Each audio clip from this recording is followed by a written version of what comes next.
बिस्मिल्लाहिर्रहमानिर्रहीम, अस्सलाम वालेकुम। आप देख रहे हैं GNN। मैं हूं हमजा शफी और मैं हूं सिद्रा बिलाल। अहम खबर से आगाज करेंगे। सुप्रीम कोर्ट ने आम इंतखाबात का इनेकाद 8 फरवरी को यकीनी बनाने का हुक्म दे दिया। सदर मुमलिकत की जानिब से इंतखाबात से मुतालिक दस्तावेज पर दस्तखत के बाद सुप्रीम कोर्ट ने केस निपटा दिया। तो अपडेट करें इस हवाले से। तो अदालत उज़्मा ने कहा है कि तमाम ज़रूरियात पूरी होने के बाद इलेक्शन कमीशन इंतखाबी शेड्यूल का ऐलान करे। अवाम को मुंतखब नुमाइंदों से दूर नहीं रखा जा सकता। गैर आइनी तौर पर असम्बली तहलील करना गद्दारी के जुमरे में आता है। हैरान कुन तौर पर सदर के पास असम्बली तहलील करने का इख्तियार नहीं था, लेकिन उन्होंने सदर के पास तारीख देने का जो इख्तियार था वो इस्तेमाल नहीं किया। चीफ जस्टिस ने कहा कि किसी चैनल ने पट्टी चलाई कि इंतखाबात होंगे या नहीं होंगे तो एक्शन होगा। मीडिया की आज़ादी आइन में दी गई है। हम मीडिया के खिलाफ कार्रवाई नहीं कर सकते। जिसे शुकूक व शुबात हों वो अपनी बीवियों के सामने इजहार करें, मीडिया पर नहीं। चीफ जस्टिस काजी फायद ईसा की सरबराही में 3 रुकनी बेंच ने इलेक्शन केस की समाअत की। अटॉर्नी जनरल ने आम इंतखाबात 8 फरवरी को कराने का इलेक्शन कमीशन का नोटिफिकेशन पढ़कर सुनाया। चीफ जस्टिस ने रिमार्क दिए कि अगर आप खुश हैं तो हमें कोई एतराज नहीं है। चीफ जस्टिस काजी फायद ईसा ने इलेक्शन केस का तहरीरी हुक्मनामा भी लिखवा दिया। अदालती हुक्मनामे में कहा गया है कि अवाम को मुंतखब नुमाइंदों से दूर नहीं रखा जा सकता। अवाम हकदार है कि मुल्क में आम इंतखाबात करवाए जाएं। कौमी असम्बली तहलील होने के बाद सदर और इलेक्शन कमीशन में इख्तलाफ हुआ। ये बातें की गई कि मुल्क में इंतखाबात कभी नहीं होंगे। सदर मुमलिकत और इलेक्शन कमीशन की वजह से गैर जरूरी तौर पर मामला सुप्रीम कोर्ट आया। सुप्रीम कोर्ट का की तारीख देने से मुतालिक कोई किरदार नहीं है। हर आईनी इदारा बशमूल इलेक्शन कमीशन और सदर आइन के पाबंद हैं। आइन की खिलाफ वर्जी के संगीन नताइज होते हैं। सदर मुमलिकत और इलेक्शन कमीशन अपने अपने दायरे इख्तियार में रहें। आला आईनी ओहदे होने के नाते सदर मुमलिकत की जिम्मेदारी ज्यादा बनती है। अदालती हुक्मनामे में चेयरमैन PTI के खिलाफ अदम एतमाद और असम्बली तहलील करने का भी जिक्र है। अदालती हुक्मनामे में लिखा गया है कि साबिक वज़ीर आज़म के खिलाफ तहरीक अदम एतमाद से सियासी बहरान पैदा हुआ। उस वक्त के वज़ीर आज़म ने असम्बली तहलील करके आईनी बहरान पैदा कर दिया। सुप्रीम कोर्ट ने सियासी मामले पर अज़खुद नोटिस लिया। अदालत ने मुतफ़िका तौर पर असम्बली की तहलील को गैर कानूनी करार दिया। 2 जजेस ने सदर के इक़दामात के नताइज पर भी लिखा। अदालती हुक्मनामे में कहा गया है कि इंतखाबात का मामला तमाम फरीक़ैन की रजामंदी से हल हो चुका है। इंतखाबात 8 फरवरी को होंगे। सुप्रीम कोर्ट को अपने फैसले पर अमल दरामद कराने का पता है। मीडिया को इलेक्शन पर मनफी किरदार अदा करने की इजाजत नहीं देंगे। जिससे शुकूक शुबात हो वो अपनी बीवियों के सामने इजहार करे, मीडिया पर नहीं। अटॉर्नी जनरल को हिदायत दी जाती है कि मीडिया पर इंतखाबात से मुतालिक मायूसी फैलाने के खिलाफ पैमरा के जरिए कार्रवाई कराएं। माजी में जो हुआ उसको भूलकर सारी तवज्जो इलेक्शन की तरफ होनी चाहिए। वकील तहरीक इंसाफ बैरिस्टर अली जफर कहते हैं जितनी ताखीर होना थी हो चुकी। अब हतमी तारीख आ चुकी है जिससे कोई पीछे नहीं हो सकेगा। जब नई असम्बली बनेगी वो आईनी तरमीम के जरिए इलेक्शन में ताखीर के तमाम रास्ते बंद कर देगी। काविश इलेक्शन कराने की तरफ होनी चाहिए। हमें अपने माजी में किसने डिले किया किसने नहीं डिले किया ये भूल जाना चाहिए। मुस्तकबिल की तरफ देखें। इंशाल्लाह पाकिस्तान का मुस्तकबिल बहुत रोशन है। उम्मीद ये है कि इस इलेक्शन के बाद जो पार्लियामेंट आएगा वो आइन में तरमीम करेगा। अगर इलेक्शन को डिले करने में कोई किसी किस्म की इकदाम करेगा तो फिर उसकी सजा जो है उसको कॉन्स्टिट्यूशन अमेंडमेंट के जरिए दी जाए। सेनेट में अपोजिशन लीडर शहजाद वसीम का इलेक्शन से मुतालिक सुप्रीम कोर्ट की समाअत का खैर मकदम। इजलास से खिताब करते हुए कहा कि चीफ जस्टिस पाकिस्तान के फैसले को सराहते हैं। इलेक्शन के फैसले पर अमल दरामद को भी यकीनी बनाया जाए। इलेक्शन की तारीख कौन देगा इसका हल भी निकलना चाहिए। बाहमी इत्तफाक से आम इंतखाबात की तारीख आना खुशाइंद है। उफक पर छाए बादल बेयकीनी के बादल अब छट जाएंगे।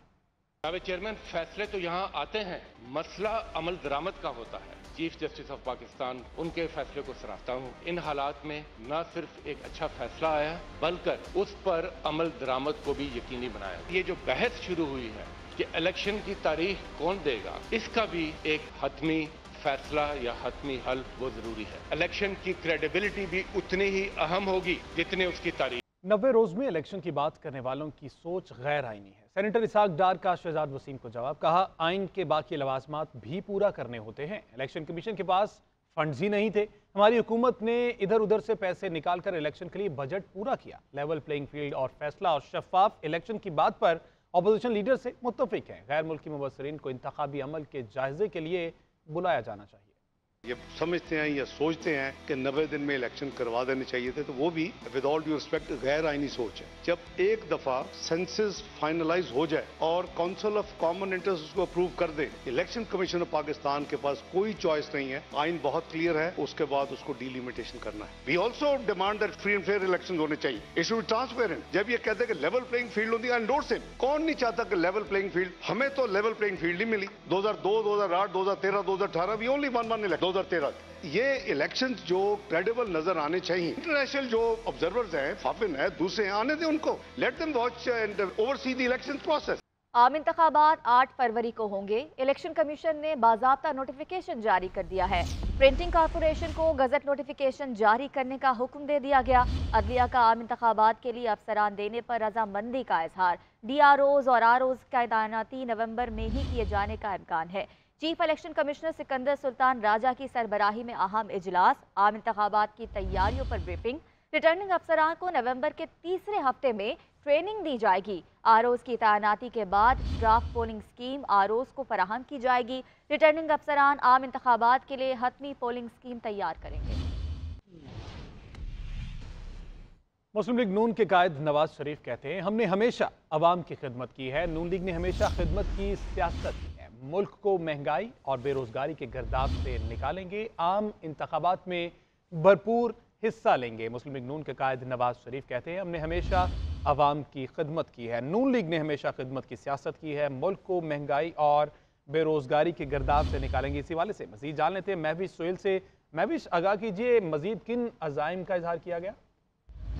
बिल्कुल, साबिक वज़ीर आज़म नवाज शरीफ की जुमे की नमाज की अदायगी के बाद कारकुनों से मुलाकात हुई है। उसका कहना था कि हमने हमेशा आवाम की खिदमत की है, पाकिस्तान को एक मरतबा फिर तरक्की की राह पर गामजन करेंगे और मुल्क को महंगाई और बेरोजगारी के गर्दाब से निकालेंगे। और वो वक्त दूर नहीं जब आवाम की मुश्किलात खत्म हो जाएंगी। और नून लीग ने हमेशा खिदमत की सियासत की है और आम इंतखाबात में भरपूर हिस्सा लेंगे, कहना था नवाज शरीफ का। ठीक है, बहुत शुक्रिया महविश सोहेल।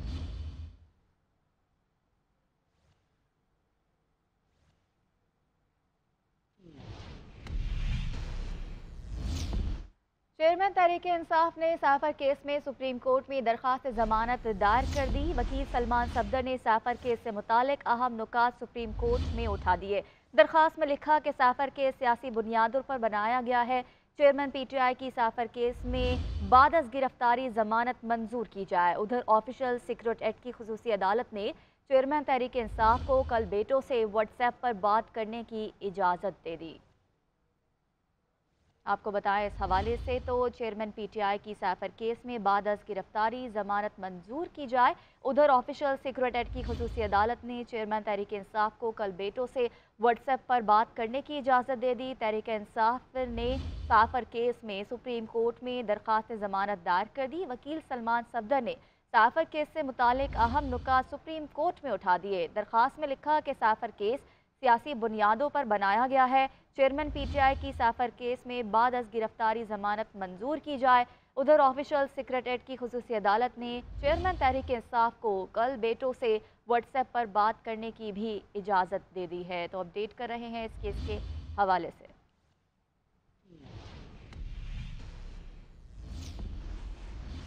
और अब अच्छी खबर शामिल करें। मुल्क की माशी सूरत-ए-हाल बेहतरी की जानिब गामजन। पाकिस्तान स्टॉक एक्सचेंज में 6 साल बाद 53,000 की नफ्सियाती हद बहाल। 100 इंडेक्स में 600 से जायद पॉइंट्स का इजाफा 53,260 की सतह पर पहुंच गया। इससे कबल इंडेक्स 24 मई 2017 को बुलंद तरीन सतह 53,127 की सतह पर पहुंचा था।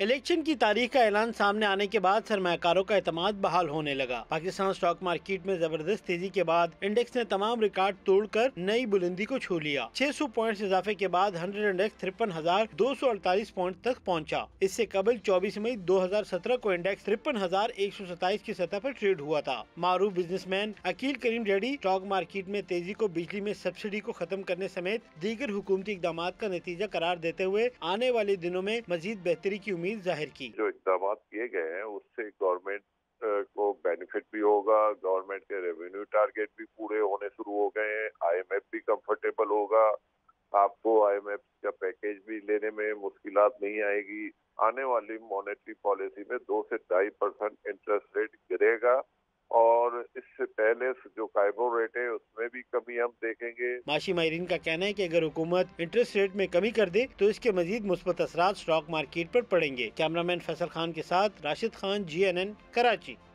Welcome back. साबिक कप्तान शाहिद अफरीदी PCB पहुंच गए। शाहिद अफरीदी की chairman PCB management committee Zaka Ashraf से मुलाकात होगी। आपको बताएं कि chairman PCB management committee Zaka Ashraf की मुद्दत कल पूरी हो रही है और अब साबिक कप्तान शाहिद अफरीदी PCB पहुंच गए हैं। गुज़श्ता रोज़ शाहिद अफरीदी की निगरान वज़ीर-ए-आज़म से मुलाकात भी हुई थी और निगरान वज़ीर-ए-आज़म ने शाहिद अफरीदी को PCB में किरदार अदा करने के लिए कहा था, जिस पर शाहिद खान अफरीदी ने उनसे वक्त मांगा था। और अब साबिक कप्तान शाहिद अफरीदी PCB पहुंच चुके हैं और शाहिद अफरीदी की chairman PCB management committee Zaka Ashraf से मुलाकात होगी। बिलाल कियानी से ताज़ा तरीन सूरत हाल जानते हैं। बिलाल, आगाह कीजिएगा, इस वक्त PCB मैनेजमेंट कमेटी के जो चेयरमैन है वो मौजूद है और मुलाकात जारी है?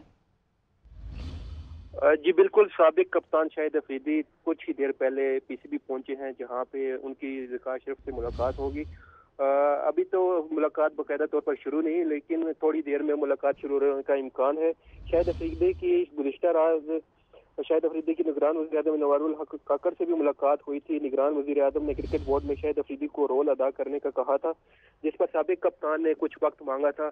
इससे कबल भी शाहिद अफरीदी को क्रिकेट बोर्ड में जिम्मेदारी मिलने की ऑफर हुई थी, जो उन्होंने ठुकरा दी थी।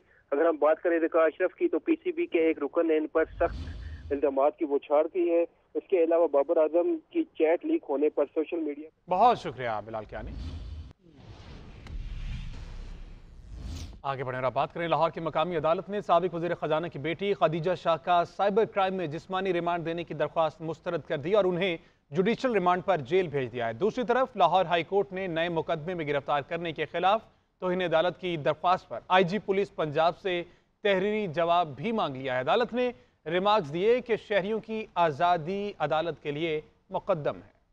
FIA ने खदीजा शाह को साइबर क्राइम के मुकदमे में गिरफ्तार करके जुडिशियल मजिस्ट्रेट के सामने पेश किया। सरकारी वकील ने खदीजा शाह से उनके ट्वीट की रीट्वीट की तफ्तीश के लिए जिस्मानी रिमांड देने की इस्तदा की। साबिक वजीर खजाना की बेटी के वकील ने इसकी मुखालफत की और निशानदही की कि मुकदमे में मुद्दई का जिक्र नहीं है। अदालत ने जिस्मानी रिमांड की इस्तदा मुस्तरद कर दी और खदीजा शाह को 14 दिनों के जिस्मानी रिमांड पर जेल भेज दिया। उधर लाहौर हाई कोर्ट के जस्टिस अली बाकिर नजफी ने खदीजा शाह की तौहीन अदालत की दरख्वास्त पर समाअत की तो अदालती हुक्म पर IG पुलिस पंजाब पेश हुए। अदालत ने इस्तफसार किया कि तफ्तीश का अमल अभी तक क्यों मुकम्मल नहीं हुआ। अदालत ने बावर कराया कि किसी को इख्तियारात का गलत इस्तेमाल करने की इजाजत नहीं दी जा सकती। किसी भी मुकदमे में तफ्तीश के लिए अदालत से इजाजत क्यों नहीं ली गई। IG पुलिस ने वाजे किया कि किसी भी शख्स को 1 घंटे के लिए भी गैर कानूनी हिरासत में नहीं रखा। पुलिस को तहरीक इंसाफ के हमाद अजहर और असलम इकबाल भी इसी केस में मतलूब हैं। अदालत ने खदीजा शाह के वकील को दोबारा गिरफ्तारी पर मजाज फोरम से रजू करने की हदायत की और तौहीन अदालत की दरख्वास्त पर कार्रवाई 10 नवंबर तक मुलतवी कर दी। दूसरी जानिब प्रोसिक्यूशन ने 9 मई को जलाओ घराव के 10 मुख्तलिफ मुकदमात का चालान इंसदाद दहशतगर्दी अदालत में दाखिल करा दिया है। चालान एतराजात को दूर करके दाखिल कराए गए हैं। मुस्लिम लीग नून के दफ्तर को जलाने, पुलिस स्टेशन पर हमले समेत दीगर मुकदमात का चालान दाखिल कराया गया। इंसदाद दहशतगर्दी अदालत ने अस्करी टावर हमले के मुकदमे में डॉक्टर यास्मीन राशिद व दीगर की जमानत की दरख्वास्तों पर प्रोसिक्यूशन को दलाइल के लिए मोहलत दी।